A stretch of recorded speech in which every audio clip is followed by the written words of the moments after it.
Hello again, and I am here with our last block.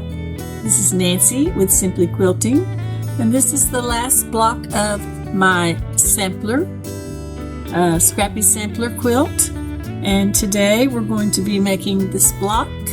Hopefully it won't fall off. And I don't really know the name of it. I just kind of laid things out until I came up with something pleasing. So let's get started and we'll build this last little block. My blocks are 12.5 finished before they are sewn into the quilt top. My squares are all 3.5 inches. I have 4 half square triangles, 1 on each corner. And then of course I have my little checkerboard. I have 2 of those. And then I wanted to use the bubble gum fabric again. I have it only in one other block, so I wanted to make sure and use that again. So that's what we're going to do this time. So I'm going to just start on the bottom row. Let me readjust this. Now I did want to mention that you can put anything inside of your 3.5 inch squares that you would like to. For instance, you would notice there that I have 4 half square triangles and I have 2 of those little checkerboard square units. So anything you would like to put inside, as long as your dimensions are still 3.5 inches, to make it interesting.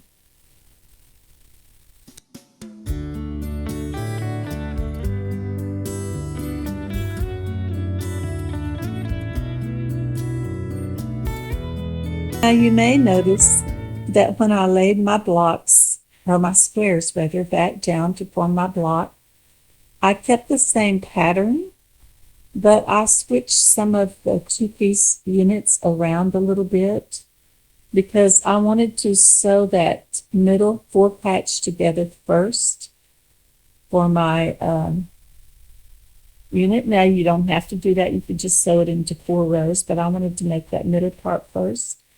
And those 2 outer pieces in the middle, units in the middle, the yellow and bubblegum, those are bi-directional. So all I had to do in order to do that was switch them from one side to the other. Okay, so I hope that makes sense.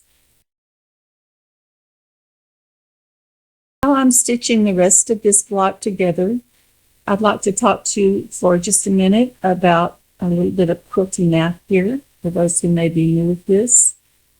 And I'm a piano player, so I'm always looking for different patterns and chord progressions and things like that that refer to music.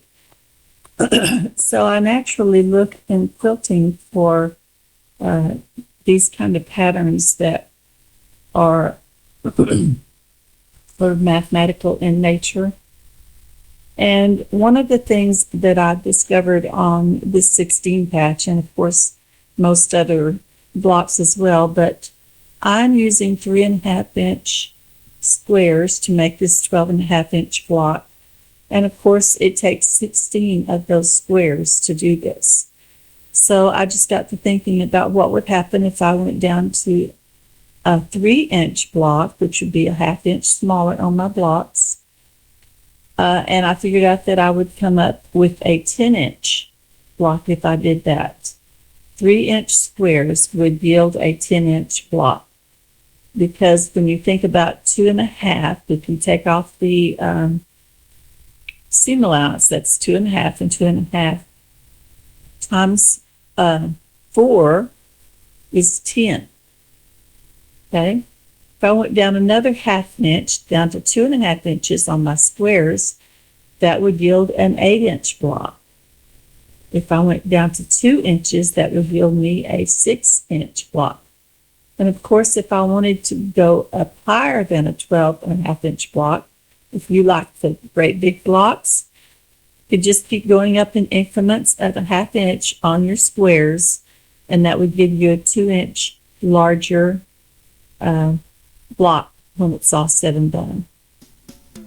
So I hope that wasn't too confusing, but that's just a way that you can, without having to have a pattern every time you want to do something, You can just think about the numbers and how they add up. Those little multiplication facts really did pay off with you learning skill. All right, y'all have a wonderful, wonderful rest of your week, and I hope you will subscribe to my channel. God bless.